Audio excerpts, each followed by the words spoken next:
లేవు. కుమ్మర్రేవులో 20 సంవత్సరాలు అయింది ఇల్లు వేసుకుని. మేము 20 సంవత్సరాల నుంచి కూడా పట్టాలు లేవు. పట్టాలు లేకపోయినా సరే మేము అలాగే జీవిస్తుంటే ఈ రోజున వాటర్ లేదు, డ్రైనేజ్ లేదు, ఏమీ లేదు. లేకపోయినా సరే మేము ఇది అవుతుంటే మే నెల వచ్చేటప్పటికి నీళ్లు లేకుండా అయిపోతాయి. జనవరి ఫిబ్రవరి నుంచి మొదలు పెడతారు. ఫిబ్రవరి నుంచి మే జూన్ వరకు కూడా మాకు నీళ్లు చుక్క అనేది రావు.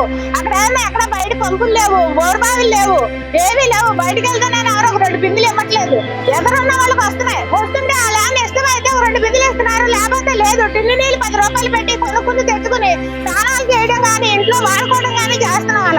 అలాగే నీళ్లు లేక గొంతు ఆరిపోయి చచ్చిపోతున్నారు జనాలు. పెద్ద వయసులో అయితే గుండు తిరగబడిపోతుంది నీళ్లు మొయ్యలేక వాళ్ళకి. అలా ఇదివరకు అయితే ట్యాంకులు పెట్టారు, ఇప్పుడైతే ట్యాంకులు కూడా లేవు. ట్యాంక్ అయితే ఇప్పుడు మొన్నటి నుంచి వస్తుంది. అది ఏ టైం వస్తుందో ఎప్పుడు వెళ్తుందో తెలియదు. మేము ఎక్కడ లోన్ ఉంటాం, బయట వాళ్ళకి నీళ్ళు వస్తాయి, మనకు కనీసం ట్యాంక్ కూడా వేయరు. అలానే మనకేమన్నా అది చంటి గారు ఉన్నప్పుడైతే బుద్ధి గారు ఉన్నప్పుడైతే మాకైతే డ్రైనేజ్ కానీ కరెంట్ మీటర్లు ఇవ్వడం జరిగింది. అలాగే పైప్ లైన్ వేయడం జరిగింది. ఆ పైప్ లైన్ కూడా సగం వరకే వేశారు. లోపల సందులోకి ఎక్కువ ఉన్న చోట వేయడం మానేశారు. అలాగైతే ఇప్పుడు నీళ్ళు లేక ఎత్తడే. ఆ పొడుగు కూడా ఆ పైన దెబ్బగా ఉన్నా కానీ ఒక సంతంతా కూడా రాదు ఆ చివరి వరకే కూడా. అలాగే నీళ్ళు లేక మేము ఎంతో బాధపడుతున్నాం. అందుకని చెప్పి మీరు ఏమన్నా కొంచెం స్పందించి మాకు ఈ నీళ్లు ఇవ్వాలని చెప్పేసి కోరుకుంటున్నాం. నమస్కారం. ఉప్పులూరి హేమశంకర్, భారత communist party CPI Eluru area సమితి కార్యదర్శి. ఏలూరు నగరంలో భాగమయ్యి ఏలూరు నగరంలోని అనేక ప్రాంతాలకు నిత్యం సత్సంబంధాలు కలిగి ఏలూరులో ఉన్నటువంటి 29వ డివిజన్ కుమ్మర్రేవులో మంచినీటి సమస్యతో అక్కడ ఉన్న ప్రజలు అనేక ఇబ్బందులు పడతా ఉన్నారు.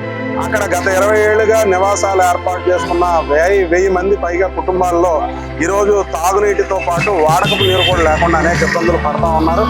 అక్కడ నివాసాలు ఏర్పాటు చేసుకున్న నుంచి ఈ రోజు వరకు కూడా ఎన్నికల సమయంలో మాత్రమే అక్కడ ఉన్న వాళ్ళని ఓటర్లుగా భావించి వారి సమస్యలు పరిష్కారం చేస్తామని, డ్రైనేజీ, మంచినీరు, వీధి లైట్లు లాంటి మౌలిక వసతులు కల్పిస్తామని వాగ్దానాలు ఇవ్వడమే తప్ప ఎన్నికలైన తర్వాత అక్కడ వాళ్ళని కనీసం ప్రజలుగా కూడా గుర్తించలేని పరిస్థితుల్లో ఈరోజు అధికారాల్లో ఉన్నటువంటి వాళ్ళు ప్రవర్తిస్తున్న వైఖరి.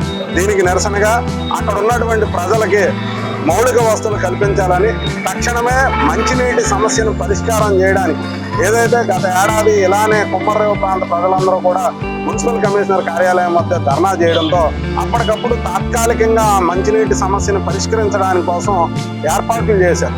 ఆ సమయంలో ఆనాటి కమిషనర్ గారు కూడా అప్పుడు కుమ్మర్రేవులో ఒక మంచినీటి బోరు వేయించడం ద్వారా అక్కడ తాగునీటి సమస్యను పరిష్కరిస్తామని హామీ ఇచ్చారు. ఏడాది గడిచి మళ్ళీ వేసవి కాలం వచ్చిందే తప్ప మున్సిపల్ అధికారులు చెప్పినటువంటి మాటలు నీటి మూటలుగానే కానీ అక్కడ ప్రజలకు మాత్రం నీరు అందని పరిస్థితుల్లో చాలా ఇబ్బందులు పడుతున్నారు. ఎప్పటికైనా కమిషనర్ గారు తక్షణమే విచారించి తగిన చర్యలు తీసుకొని వారికి మంచినీరు కావాల్సిన ఏర్పాట్లు తక్షణమే చేయడంతో పాటు అక్కడ మంచినీటి ఎద్దడికి సంబంధించి తాగునీటి సమస్య పరిష్కారానికి, అలాగే అక్కడ ఉన్న ప్రజల జీవన పరిణామాలు మెరుగుపడడానికి అక్కడ మంచినీటి బోరు ఏదైతే ఏర్పాటు చేస్తామని చెప్పారో దాన్ని తక్షణమే ఏర్పాటు చేయడంతో పాటు అక్కడ మౌలిక వసతులు కల్పించాలని భారత కమ్యూనిస్ట్ పార్టీకి డిమాండ్ చేస్తాము.